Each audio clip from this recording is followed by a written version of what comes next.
Assalamualaikum warahmatullahi wabarakatuh. Selamat datang di video tutorial statistika dari freelearning.wordpress.com.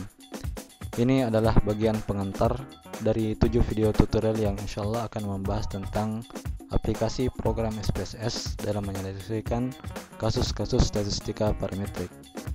Dalam video tutorial yang pertama ini, kami akan menyajikan pengantar tentang apa itu statistika parametrik beserta jenis-jenis uji parametrik dan tentu saja persyaratan yang dibutuhkan oleh masing-masing jenis uji tersebut.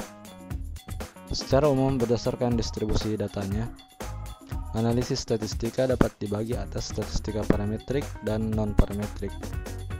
Jika data yang dimiliki berdistribusi secara normal, maka jenis analisis yang digunakan adalah analisis statistik parametrik. Sebaliknya, bila analisis statistik non-parametrik tidak mempersyaratkan data harus berdistribusi secara normal. Yang dimaksud data berdistribusi normal adalah data yang sebaran atau distribusinya bila digambarkan ke dalam sebuah grafik, maka bentuknya terlihat seperti bell shape atau lonceng. Mungkin ada yang bertanya, mengapa sebaran data yang berbentuk lonceng dianggap normal? Ya, karena umumnya segala sesuatu yang ada di alam ini sebarannya mengikuti hukum ini. Contohnya seperti manusia, berdasarkan tingkat IQ-nya, jumlah orang yang skor IQ-nya rendah sekali atau tinggi sekali biasanya lebih sedikit bila dibandingkan dengan jumlah orang yang skor IQ-nya sedang, umumnya lebih banyak. Nah, ketika fenomena ini ingin digambarkan pada sebuah grafik, maka bentuknya kurang lebih seperti bell shape atau lonceng. Pola inilah yang dijadikan sebagai dasar pertimbangan, sehingga sebaran data dinilai normal bila bentuknya berbentuk seperti sebuah lonceng. Gambar di sebelah kiri ini adalah gambar data yang berdistribusi normal. Bisa dilihat dari tampilan bentuk kurvanya berbentuk seperti sebuah lonceng simetris, tidak miring ke kiri ataupun ke kanan. Berbeda halnya dengan data yang berada di sebelah kanan ini, distribusi datanya lebih condong berada pada range 150 sampai 154. Sehingga secara visual kurvanya miring ke arah kiri. Maka dapat disimpulkan bahwa data ini tidak berdistribusi secara normal. Nah, cara untuk mengetahui sebaran data berdistribusi normal atau tidak disebut juga sebagai uji normalitas data. Program SPSS menyediakan berbagai macam jenis uji normalitas data. Di antaranya adalah dengan melihat histogram, normal Kiki plot, determined normal Kiki plot, box plot, ataupun dengan menggunakan uji Kolmogorov, Smirnov, dan Shapiro-Wilk. Bila menggunakan histogram, kriteria pengujiannya adalah dengan melihat apakah distribusi datanya simetris dan tidak miring ke kiri atau ke kanan. Di sini terlihat bahwa batang histogram lumayan simetris, tidak miring ke kiri ataupun ke kanan, sehingga bisa disimpulkan bahwa sepertinya data berdistribusi secara normal. Cara lain adalah dengan menggunakan normal Kiki plot. Distribusinya dikatakan normal bila data yang direpresentasikan oleh titik ini berada di sekitar garis. Makin berimpit data pada garis, maka data tersebut makin dikatakan normal. Sebaliknya, semakin jauh letak data dari garis, maka data semakin diasumsikan tidak berdistribusi normal. Nah, pada contoh kasus ini, data terlihat berada di sekitar garis. Namun, ada beberapa data yang letaknya jauh dari garis, sehingga bisa disimpulkan bahwa ada kemungkinan sebaran datanya normal atau mendekati normal. Cara berikutnya untuk menguji normalitas data adalah dengan melihat determined normal Kiki plot. Nah, dengan metode ini, data dikatakan berdistribusi normal bila sebaran datanya berada di sekitar garis normal ini, yaitu di antara nilai minus 0,2 sampai 0,2. Pada contoh ini dapat dikatakan bahwa data berdistribusi secara normal karena mayoritas data berada di sekitar garis ini. Selanjutnya, normalitas sebuah data juga bisa diuji dengan mengamati box plot. Box plot terdiri dari box dan whisker, sedang garis di tengah ini merupakan median. Bila ada data di atas atau di bawah whisker, maka dinyatakan sebagai data ekstrim atau outlier. Nah, dengan metode ini data dinyatakan berdistribusi normal bila nilai mediannya berada di tengah-tengah kotak. Kemudian nilai whisker bagian atas dan bawah memiliki panjang yang sama, serta tidak terdapat data outlier atau data ekstrim. Nah, berdasarkan kriteria tersebut, maka contoh data ini bisa dinyatakan berdistribusi normal karena nilai mediannya berada di tengah kotak. Kemudian panjang whisker bagian atas dan bawah memiliki panjang yang sama, serta tidak terdapat data outlier baik di sebelah atas whisker maupun di sebelah bawahnya. Cara berikutnya untuk menguji normalitas data adalah dengan menggunakan metode Kolmogorov-Smirnov dan Shapiro-Wilk. Kriteria pengujiannya adalah dengan melihat angka signifikansnya. Bila angka signifikansnya lebih besar dari 0,05, maka data dinilai berdistribusi normal. Sebaliknya, bila angka signifikansnya kurang dari 0,05, maka data dinilai berdistribusi secara tidak normal. Nah, dalam contoh kasus ini terlihat bahwa nilai signifikans kedua kelompok data tersebut berdistribusi normal karena nilai signifikansinya lebih besar dari 0,05. Itulah beberapa cara untuk mengetahui apakah sebuah data berdistribusi normal atau tidak. Dalam video berikutnya akan ditampilkan bagaimana aplikasi program SPSS dalam melakukan uji-uji tersebut.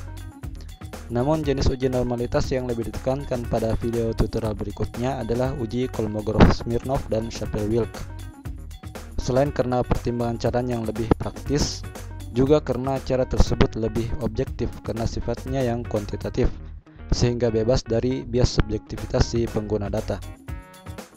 Berbeda misalnya dengan metode grafis seperti normal Kiki plot, ada kemungkinan setiap orang berbeda dalam menafsirkan apakah data ini yang letaknya jauh dari garis ini apakah masih bisa dianggap normal atau tidak. Nah, diharapkan dengan menggunakan uji Kolmogorov-Smirnov dan Shapiro-Wilk yang sifatnya kuantitatif dapat mereduksi bias subjektivitas tersebut. Oke, selanjutnya kita akan membahas tentang jenis-jenis uji parametrik. Adapun untuk uji non parametrik, insya Allah akan dibahas pada video tersendiri.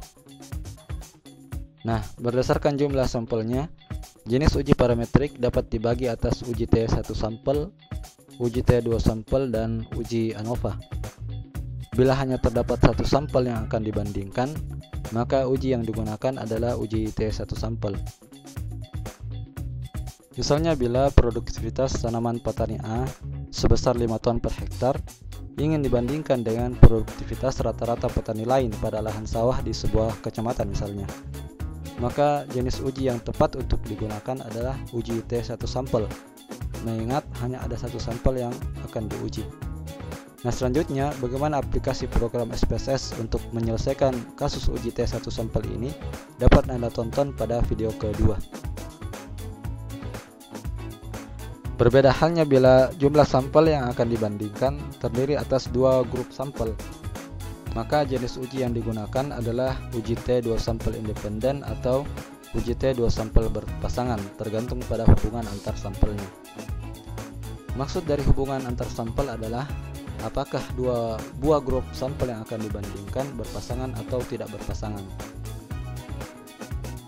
Sampel yang berpasangan berarti bahwa dua buah data yang akan diuji berasal dari satu individu sampel yang sama, namun dilakukan pengukuran sebanyak 2 kali, yaitu sebelum dan sesudah dilakukan sebuah treatment atau perlakuan. Jadi contohnya, sebuah sampel saya namakan sampel Y diukur sebelum perlakuan, maka data yang dihasilkan disebut data A. Kemudian setelah perlakuan dan dilakukan pengukuran kembali, maka data yang dihasilkan disebut data B. Nah, kedua data inilah yang nantinya akan dibandingkan menggunakan uji T2 sampel berpasangan atau paired sample t-test. Tentu saja uji ini bisa dilakukan bila persyaratan normalitas datanya terpenuhi. Adapun sampel independen adalah dua buah data yang memang berasal dari dua individu sampel yang berbeda. Jadi misalnya sampel A yang diberi perlakuan akan menghasilkan data A. sedang sampel B yang diberi perlakuan akan menghasilkan data B. Nah, kedua data inilah yang nantinya akan dibandingkan menggunakan uji T2 sampel independen atau independent sample t-test. Tentu saja uji ini bisa dilakukan bila persyaratan normalitas datanya terpenuhi.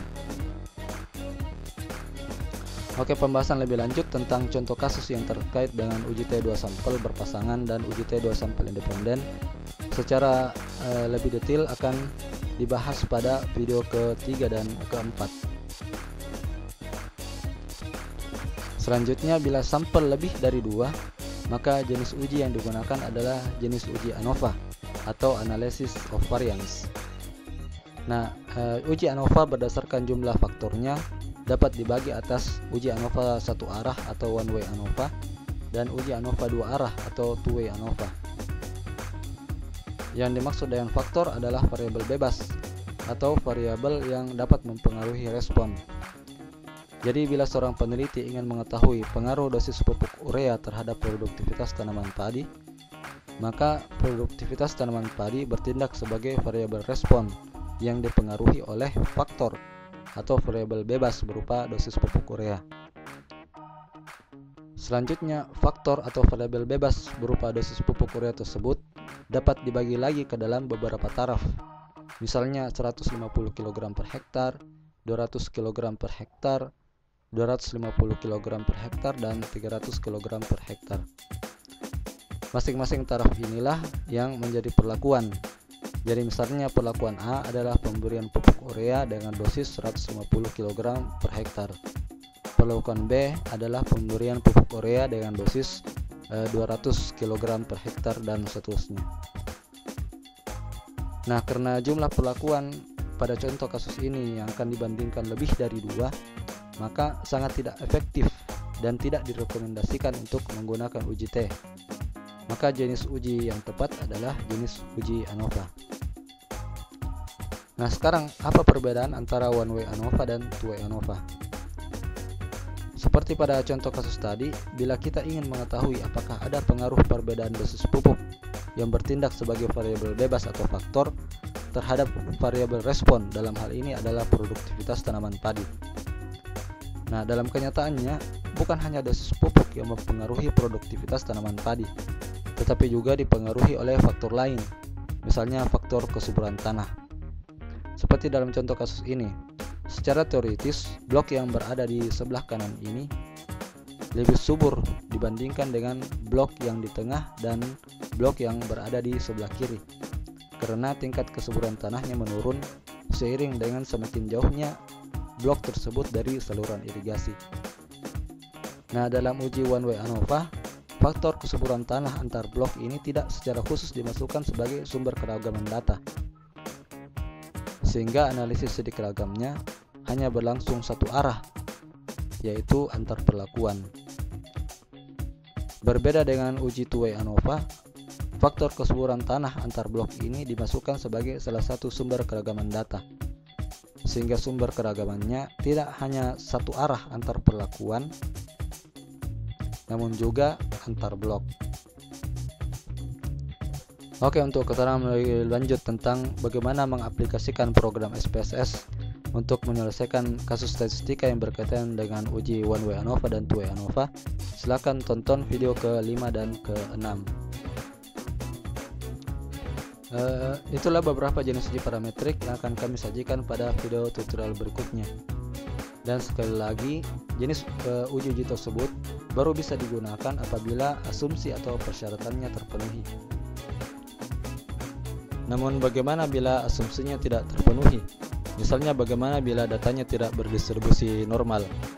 Nah, bila hal tersebut terjadi, maka kita perlu melakukan penanganan lebih lanjut terhadap data yang kita miliki, misalnya dengan menambah atau mengurangi jumlah data, atau melakukan transformasi data, atau kemungkinan terakhir adalah dengan membiarkan data apa adanya. Namun metode pengujiannya yang kita ganti menggunakan uji non-parametrik yang tidak mempersyaratkan data harus berdistribusi secara normal. Insyaallah pada video ke-7 akan dibahas tentang bagaimana melakukan penanganan terhadap data yang tidak normal.